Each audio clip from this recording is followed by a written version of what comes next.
नमस्कार friends, good day भाई और बहनों. Today I have got a very interesting character with me, Mr. Srinivas from Visakhapatnam. He is a multifaceted personality.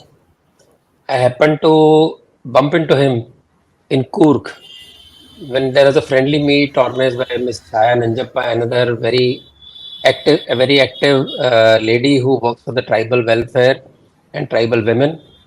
I met him there, and the way he kept on rattling off the work he's doing really fascinated me. Even today, as I called him, invited to this talk, I do not know whether I know enough. So there'll be a lot of back and forth where he will be correcting me and adding many informations that we do not have. And you'll be surprised that a person can do so many things even while he's profitably employed. He is not unemployed, he's not full-time worker. He does his job in information technology sector. Mr. Srinivas is a IIT alumni and he has been working in USA. He came to India and then he got stuck in COVID and he's working online. So although he's been called back, he's still working online. He has said he's happy that way. And in the meanwhile, he started a lot of work which will surprise you. Just to give an idea, he works with Global Hindu Heritage Foundation, founded by Shri Velgapudi Prakash Rao. And they are doing a lot of things. They keep on adding new dimensions. For example, right now, I'll give a list of what is doing, then we get into more details. There are Balasamskar centers where they educate children on Dharma, ethics, social responsibility, morals, Indian history. They have currently 3,000 Balasamskar centers across India and Bangladesh.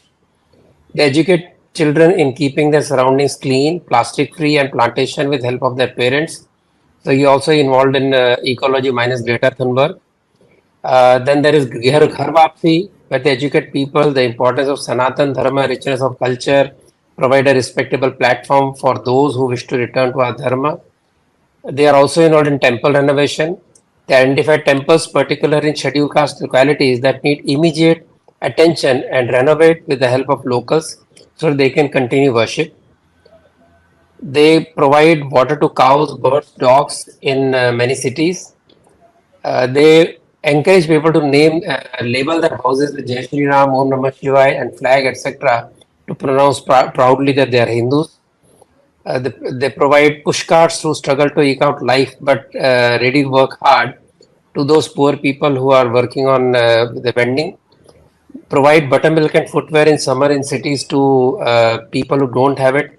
Annadanam on occasions, festivals sponsor in memory of their loved ones. Securing temples which have threat with iron grills. Cleaning temple ponds wherever volunteers are available.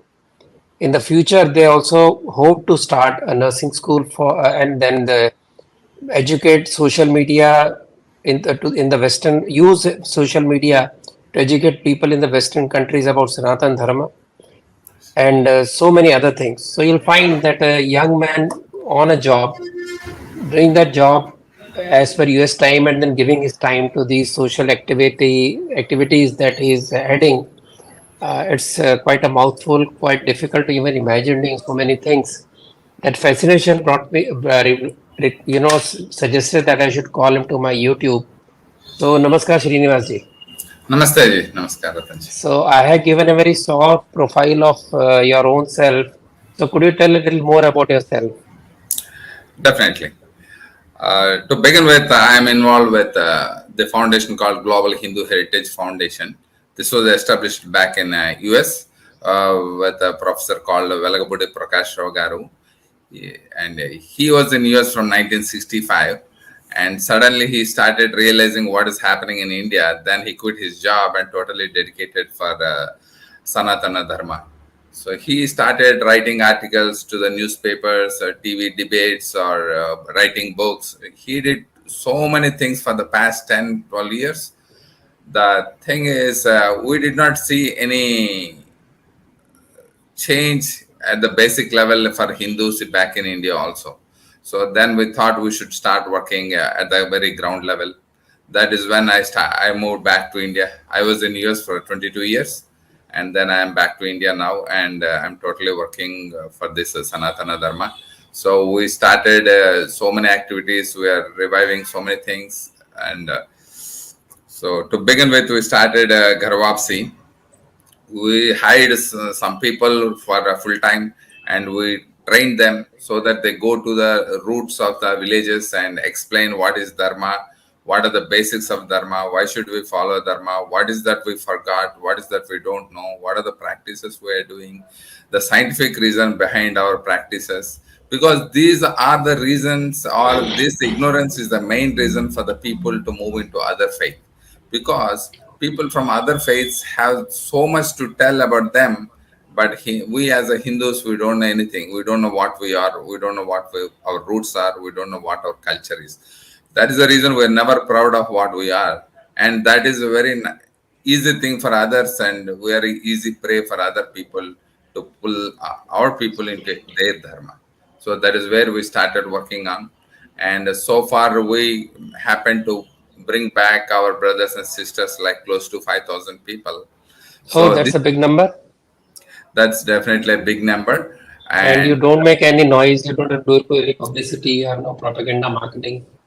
we have a lot of challenges, and there are people who file cases saying that we are misguiding them, or we are getting tons of money from abroad to do this kind of propaganda. There are police cases filed. Whether it is true or not, they try to kill our tempo. They try to low down our spirits to work much faster. So they are doing their efforts, we are putting our own efforts. So so far we have so many people, it's a very big thing. The reason is we have a full timers. I don't need people who work for free, but I want people who work with a dedication. I want that spirit in the people who work for me. If there is some problem, I am going to send them for a training to explain what is Dharma, to have a very clear understanding. The reason is, before, when you go to a public to explain what you are, you should be having a very clear picture what is Dharma, what our roots are, Srinivasa what ji, before you move ahead, I would like to know whether you had any, what was the training you had? What sparked your interest in spreading Hinduism, Hindu Dharma, and how did you end up taking up this challenge? Did you have any earlier training? Did you belong to any organization which gave you these ideas, or it was just plain self-inspiration? No, I never had any training. But looking at the hard work that Dr. Prakash Ragaru is doing, he almost works like 18 hours a day. He continuously talk to the Western people, Western politicians in the universities. He'll continuously try to put his efforts on Sanskrit. He'll try to explain what is Dharma, what is our Vasudaika Kutumbam, how we consider the whole world as our village, how we consider it is our responsibility to take care of the whole universe. These kind of concepts, so he started explaining and looking at his efforts, and looking at reading all his books, what he's doing. Then I thought I should do something for my own country. If we don't act now, tomorrow there will be nothing called Hinduism to even work on it. There's no Do point in.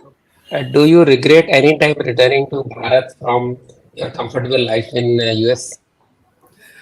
Honestly, no, sir.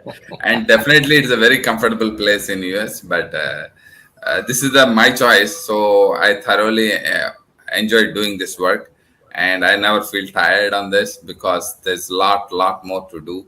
All continuously, my job is to find people like me, make them work, allocate the work. This is what I'm doing now, and there is a beautiful response. There's a lot of change from the past few years.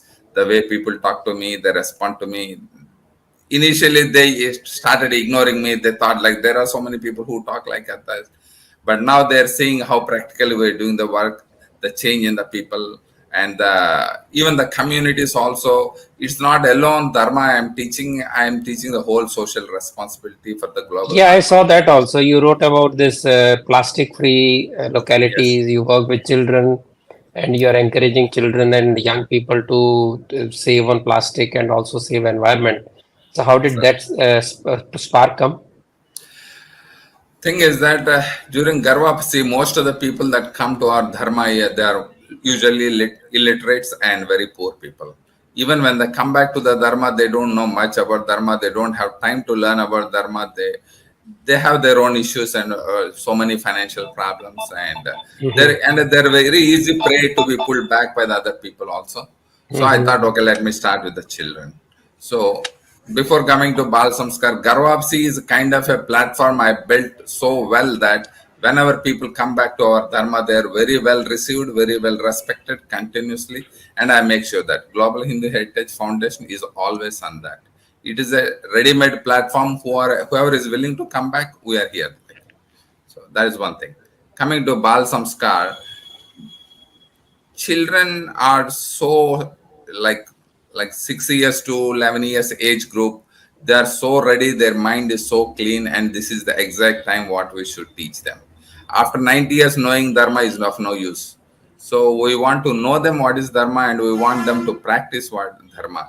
And also now when I came back like 2 years ago, I have 20 children in Andhra Pradesh with two centers. Now we have more than 3,000 children across 5 states and even Bangladesh now. And there are so many countries who are asking us to provide us the teachers and the material so that they can know what is our Dharma. Because there are so many people who left the country and they want their children to know what is our Dharma. So we are working on those lines. So most of the children we pick are from the slums. So what happens is that when parents go to daily laborers or something and child comes from the school, there is a gap between this time, and this is the beautiful time we should use it. And the parents should not be worried about the children, what is happening back at home before they reach home. So we started giving 2.5 hour sessions every day, and we give prasadam every day. So part one is we make their homework complete, and then we give them some prasadam, and then we start teaching them Indian history, the patriotism, how great we are, what is our roots, what is our culture, why we should be proud of. That is part one. Second is we teach them the scientific reason behind our practices. It's not a blind thing, like, they should know, because most of the religions they come to these people and make fun of Hinduism, and our people doesn't have any answer. Most Mhm. of us don't know why we put bangles, all these kind of things. We try to explain to the people. Now all 3,000 children, they're so well versed. Anyone come to them and ask to convert, they have 100% answers ready to them. That is number one. Second thing is that even when it comes to the practices, out of 3,000, at least 2,000 children, even today, before going to the school, they take blessings of their mother and father. That is the most important thing in the practices, because no one else in this world can bless you more than your mother and father. True. So that is True. kind of a thing we are doing. And even parents are so happy. Even the neighbors who are Christians seeing these children doing this kind of practices, they're so much convinced that they're sending their children being a Christian to our Bal Samskar center. So for Balsamskars, we don't force them to convert or anything. We just teach them what we are, how we are, what our roots are, what we should be proud of. That's it. Because they're children, they should know the subject first. So that is kind of thing we are doing it. And every month or twice, once in 2 months, we do Matruvantaram. We invite all the mothers and explain them what happened for the past 2 months for the children, what we teach them, and make them they touch the feet of their mothers, and give the blessings that way. So that has a lot of impact in many communities. Then during the holidays, we make the children involved in the community, like a plantation or picking up the plastic. All children, all the 20, 30 children go to every house in their village, explain their parents that they should keep their surroundings clean, they should not put the plastic everywhere, they should use dustbins, these kind of things. So now there are so many villages where we run these centers. They're so clean. Everybody knows what Global Hindu Heritage Foundation is doing, and they know that we are not only about religion; we are about the community also. We did lot of plantation. We clean the schools. We clean the panchayat offices along with the all 20, And 30. all so children go with you everywhere. Yeah, yeah. Teacher along with children, they go door to door. Before doing that, the teacher informs all the parents to be available at home, and then they go during the holidays. This is bringing a Mhm. lot of impact, and our teachers, our foundation is gaining a lot of respect. This is the foundation for the next project called Gharwapsi. Now all parents in the whole village are ready to listen what this teacher says. Now teachers start interacting with the parents and explain what is our Dharma, what happened in the past, how respectfully we are going to receive them, how we are going to make them members of our family. So that is the channel one thing we are doing. And then And number from there, yeah, from there to turn to things like, from human beings to birds and animals. So how did that occur? actually I am more involved into animal service, like second old animal sanctuaries. I used to organize a while in USA. So I want to teach even the children the love for the other beings. I don't like the children with, stoning their dogs or these kind of things. It's not a good practice, and very bottom of their heart they should learn what really the love is. It's not about hate or hurting someone and enjoying that kind of nature. We don't want to build them. And now most of the children, they love to pet their animals, and every plant they do the plantation, I put a small board with their name. They say that after, when you grow up with a family, you're going to come here and see a huge tree giving shade to so many birds, insects and animals. So that is how you should feel proud of. Now every child, they water their own plant before coming to school. So that is something we thoroughly enjoy it, and it's bringing a change now. And I believe after 20 years, at least, we see the villages very clean and green and very harmonious environments. So True. that's it. And then you again shift to another new activity, which is giving push cards to poor vendors. So Yes. how do these ideas come to you? Do they come to you in the night when you're sleeping or when you're awake? When do these ideas come to you? Some instant occurred to me, like in some cities when I travel during night times, I saw people sleeping in the temples, those areas, and I saw them. They're not really physically injured or incapable or something. Most of the cases are like they invested in something and they were into loss, and they don't have any property to come back, and they cannot do too much of hard work like weights or something like that. So when I interacted with them, I realized that if I give a small push, they can be good asset and they can come back with their families very well. And because these people are staying around the temple, I want these people to earn their livelihood also being around the temple. That is my concept. So what I do is that for people who don't have anything, I buy the cart and I give the initial amount and make them start some business, be it flowers or fruits or vegetables, whatever it is. But the condition is they should be within 2 kilometer radius of the temple. And at least once in a week, any member of their family must come to the temple and do some service. These are the only two conditions I ask. So The no free reason I want to lunches. build, yes, sir, So go it back to is. the society, whatever you get. Something Exactly. that you get, you must return something to the society. Not only that, if anything happens for the temple, if anybody attacks on the temple or if any occasion happens or festival, I want these people to be available there in their community. They should feel it is their temple. Because of the temple they got this livelihood. That's all the reason. Most of the people, they're selling like fruits for the temple or coconuts from the temple, so they're always available. And that is my kind of our army to protect our temple. So So that brings to a next question about your temple work, because this is also, there is another gentleman in Kerala who does it. As you know, they met him during the meeting in Coorg. And here you have yourself doing a lot of work for reviving the temples, yes, sir. dilapidated temples, closed down temples. So how do you Yes. do that? My primary focus is on the small temples that are in a SC communities, basically downtrodden communities. These are very poor people. They cannot do any big donations to the temple. They cannot build huge temples. But there are small temples which they used to pray one long time before, and now most of them are converted and they are totally neglected. People say that they started doing the boozing or throwing all the garbage and all these things. There are, uh, it is very painful to see temples in that state which once received like lot of prayers, pujas, and all those things. So what I do is that usually I pick a small temple which is totally ruined or in a very dangerous state.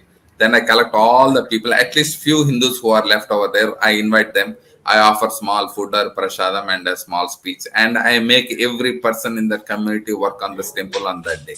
Total cleaning, painting, oiling, everything I do it. so that the temple is ready for praise at the minimum expenses, because even we don't have too much money to spend on those things. The reason I make them involved is that from that day they should feel that it is their temple, because they cleaned it. They cannot put garbage the following day, Oh, and they yes. don't allow anybody to misuse that place. So that is where we started, and it is giving a beautiful results. And like a few months ago, I visited one temple which I renovated, and I said that I'm going to give you a priest. Why don't you start in a big scale? They said, no, sir, we are going to hire our own priest. If not, we'll learn how to do the puja and we do ourselves.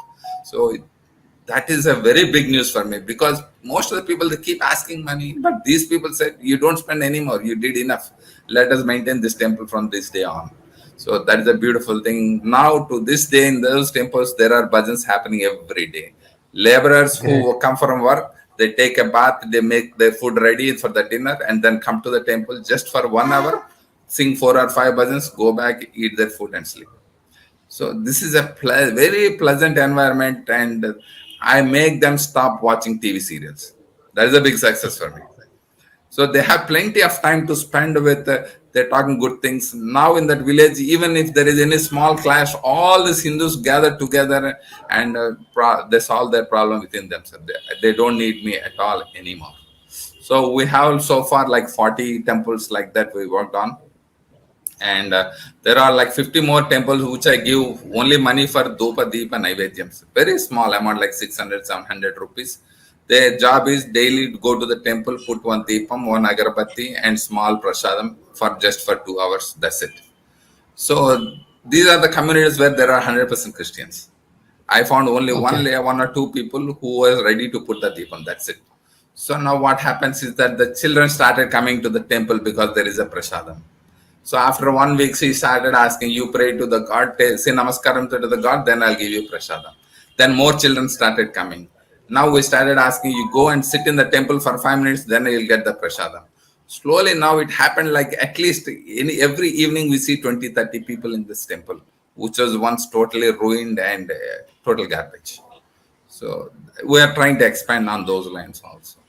One thing that puzzles me in a state which is supposedly Hindu majority, I think you're talking generally Andhra Pradesh, where you have this, you're trying to protect temples by putting iron grills which are in danger. So, what kind of danger is there to temples which are there in a state supposedly within Hindu majority?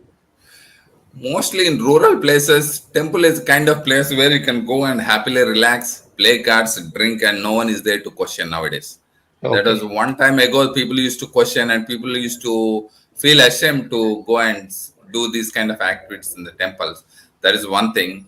And we identified few villages where like only 3 or 4 families left, and all of them are converted to Christianity. The Grama Sarpanch, the Grama Committee, the trust board members, everyone is a Christian, and they are not letting us put even a lamp or a mic even on the festivals in the Hindu temples. So I thought we should do something. So just because of those 4 or 5 families, I'm securing the temple with the grills and all. I make sure that they can put a mic now, because I filed a case. When church is putting a mic, why not we do this?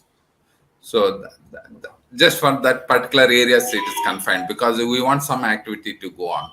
So I put a grill. Now we are planning to invite all the people on the opening day in the surrounding villages, all Hindus, at least 400-500 people we invite and give Annadanam on that day.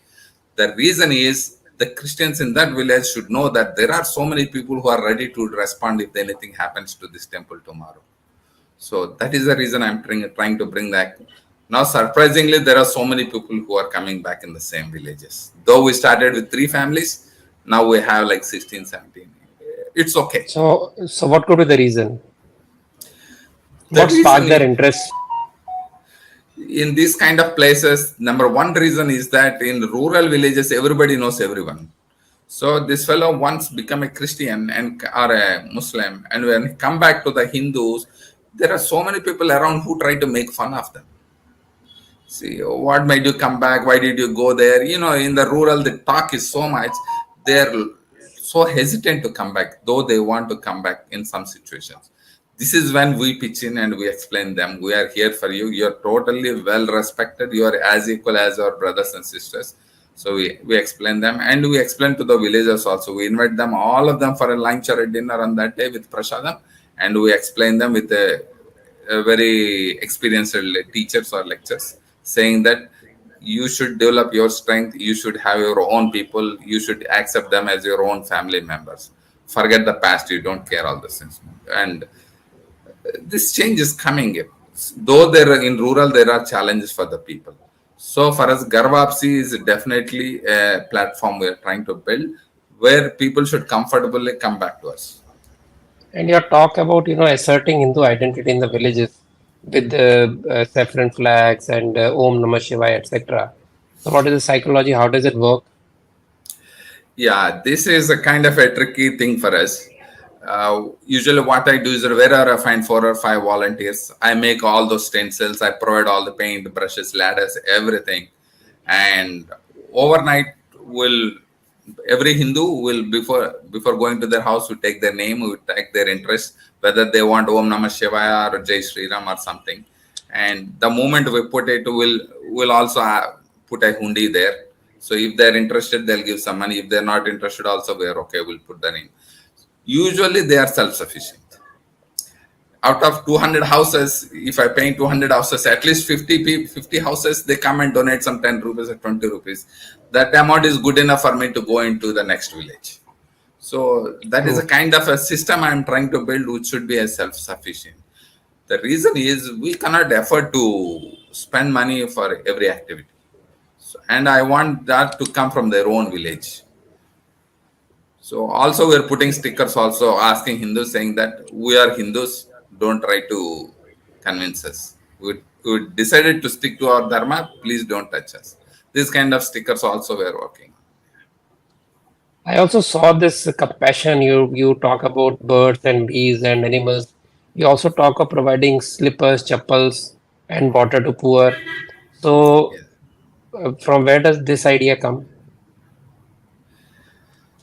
Basically, usually in summers, It looks very particularly in simple. It looks very simple, but then somebody has to strike the chord, right? yes, actually, it's not that simple. These days, it is a need of money as much as need of volunteers.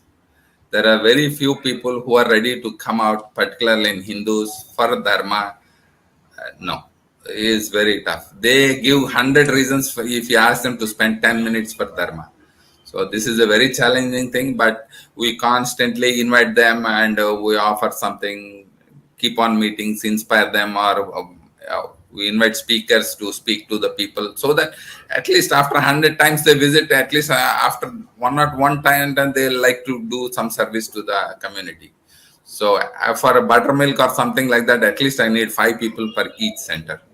So particularly in summer in cities where they're like near the railway stations or bus stations, there are so many people who come from outside that they cannot spend money for cool drinks or lassis or anything. So we always try to do the buttermilk. Most every year we do in Simhachalam. Now we are doing in other village cities also, like Guntur, Vijayawada, Hyderabad kind of places. And rarely we see people without chappas. That is very hurting. It doesn't cost much. And they're really thankful. Only thing we ask is we give chappals to you. Please come to the temple at least once in a week. That's the only thing we ask. And we have so many people who are ready there. And the best part is these are the only poor people who are ready to fight for Dharma, not the people who are sitting in the air conditions. No. True. These are very common people, the basic So, people who are real. how many chappals you might have distributed? Just some idea. I think like 100 plus pairs, something. That would be not big In compared to the way you work. It'd be no. more. Or they just started. Problem is with the volunteers for me. This is the problem.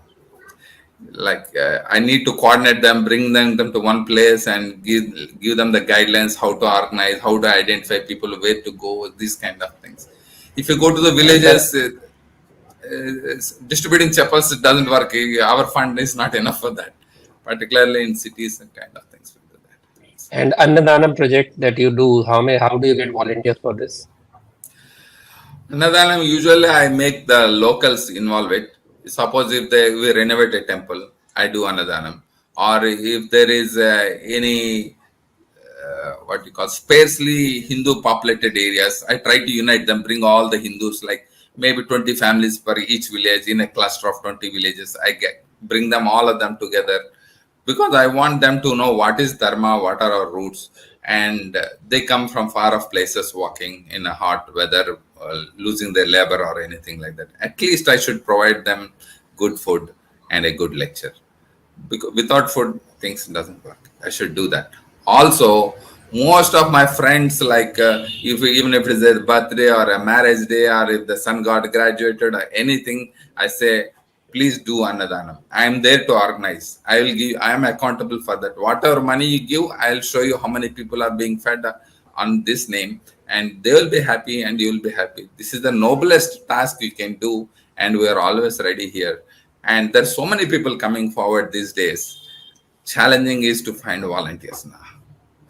So And this is kind of practice we want to bring for every. There are like millions of people in USA who don't know how to spend their birthdays or anything like this.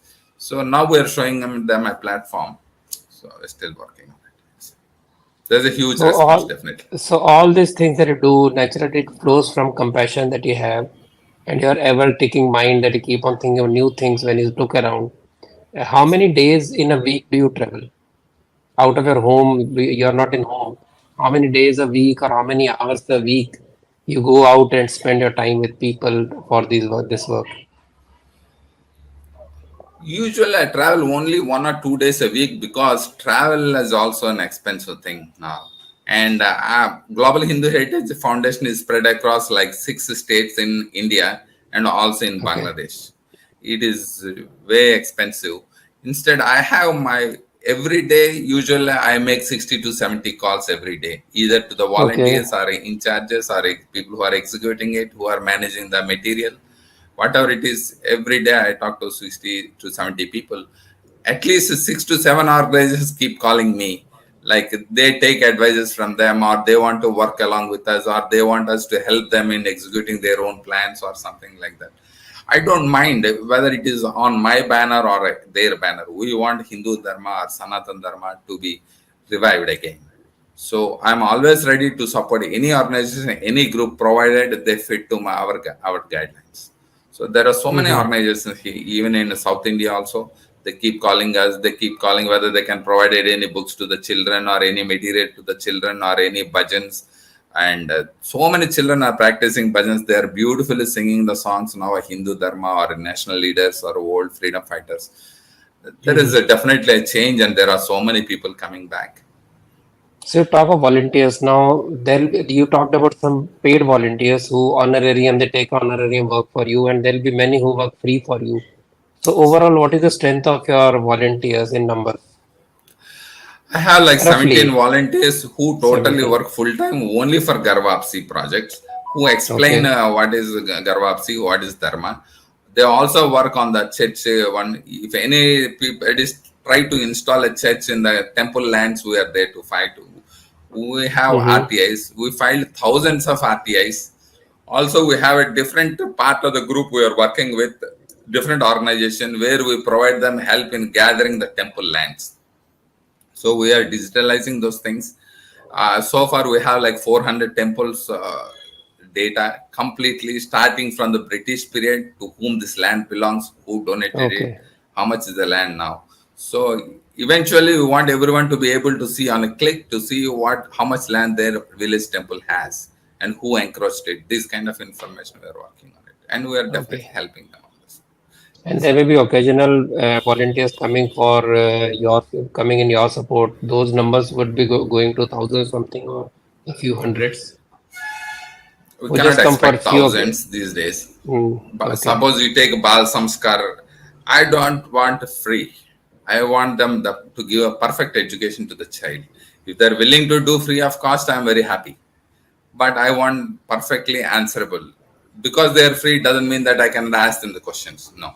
But I there's so want the many Bal perfect. Sanskar Kendras, they also have volunteers. So those numbers you are not taking. 17 is your core strength. But your Bal Bal Sanskar Samskar Kendra each Kendras, would have one teacher. I It would have have one teacher each. 160 Bal Samskar centers so far with 3,000 children. And alone Bangladesh has 400 children now. We have Madhya Pradesh, Andhra, Tamil Nadu, Telangana, Karnataka so far. And I'm getting requests even from Cambodia also. but I don't have a Okay. good teacher available. So we're working on those Hmm. lines, because those people also love to know what the roots are, what is Sanatana Dharma, how they got the True. temple there, these kind of things. True. But we need people who can teach them and explain them. So you would have a training program also for the teachers. In some place, occasionally I find teachers who can train teachers. The Okay. biggest problem with the teachers is most of us are not very well versed in telling the stories to the child, so that Hmm. that brings impact. It's not more than a story. I want the emotion to be carried in the child. They should feel Hmm. from bottom of their heart how great their roots are. So that is kind of thing, and that's where I want teachers to be trained. Occasionally I send them for the training, but we don't have enough trainers at this point. Hmm. We're working on it. So when I started with 220 children, now I have 3,000 children. I definitely, there's a huge fetching, and now I'm slowly expanding. I'm not going very fast now. I'm carefully recruiting the teachers. I'm giving proper guidelines with the proper syllabus, what exactly they are supposed to do, and we are seeing results. If not now, after 10 years, I'm sure these 3,000 children will be a strong Hindus, and they'll be definitely an asset to our society. Yes. Yeah, surely, but numbers will keep on increasing. I believe 3,000 is current strength. Some will pass out, more will join, so numbers will keep on increasing very surely. So that's a wonderful exercise you're doing and wonderful work you're doing. Thank you. So what are your future plans? Because you keep on thinking of something new. So what is in your mind at this moment? Uh, Two things at this point is, one is I'm planning to work on the nursing schools. Okay. Most of the nursing schools based in South India are all Christian based. Any Hindu who join in the nursing school, 99% they're bound to convert into Christianity. This is the biggest problem. Second thing is that this is the only job where uh, a person has enough time to talk to the person and convince, and the person who is listening cannot run away. Only nurse can make you sit quietly for a whole day, and they can explain everything till whatever they need to transfer the knowledge. So I thought, okay, this is there's no other job in this country that can give you enough time like this and can talk comfortably. So we're planning to work on a. Someone offered a land to build a nursing school, but we don't have enough resources to build any properties now. So we're planning to rent a place and start a nursing school, and we hire our poor Hindu people who are interested in to go into nursing, and every week we give them a training, what is our dharma, how you should do that, so that tomorrow when they go to work really, and there are so many hospitals which are ready to give work to our Hindu nurses. So I want to fill that balance, and we're working on it. That is one thing. And the second thing is that I'm working on the social media, where it explains what is Hindu dharma, to remove the misconceptions that people have in the West. See, for example, they think that the girl child is not very well appreciated in India, which is totally a wrong concept. Hinduism is the only dharma which respect ladies, and there is no other religion which respects so much as we do. So these kind of concepts we are trying to push into the West, because what we observe from the past 20 years in mostly in Europe and USA, there are so many people who started questioning Bible. There are so many people who are going to church from generations and generations, and now they're not going to the church because they have their own questions now. So they started questions, and there's no answer available in the Bible. And Hindu Dharma is the only one which almost left nothing uncovered. Coming to astronomy, astrology, geography, Hmm. whatnot, every science is covered in Hindu Dharma. This is being realized by the Western people now. They're finding answers in every question they have an answer in Hinduism. And we treat the whole world as our village. It's not for controlling, we take it as a responsibility. So there is a lot of realization. So when this person comes out of the church, he needs some other place for the spiritual path. So we are trying to keep our doors open, available for those. So that's why we want to use social media there. Well, Srinivas, it's never enough to talk to you. We hear so many things. I find your smiling visage and very easygoing approach to working for the society so refreshing and so fascinating. All Thank you. self-motivated. So I hope this chat also inspires more people to work like you or work with you if they want. And surely, if anybody reaches out to me, I'll put him in touch with you or her in touch with you. And all the best to you. And may you Thank you get so more much. strength. You get more strength and you get more people, and you get more people are ready to give time and work with you, work for the society. I see nothing but pure positivity, such simple solutions to such complex issue which people keep on talking, which people like me keep on theorizing. A lot of intellectuals keep on talking about what's right or wrong and how these things can be tackled intellectually. Here you are on the ground, no pretense of intellectualism, although you're very intelligent doing such wonderful work in IT also. But finding simple solutions to things that can change the entire scenario on the ground for these wonderful ideas. Thank you so much, Srinivas, and hope Thank to you so bring much. you With again all your someday and share blessings, your ideas. with all your It's all blessings, God's I hope I blessing, can do much more. all God's blessing, and all wonderful work that you do. Destiny has more for you, I believe. So all the best to you. Dhanyavad. Thank Namaskar. you so much.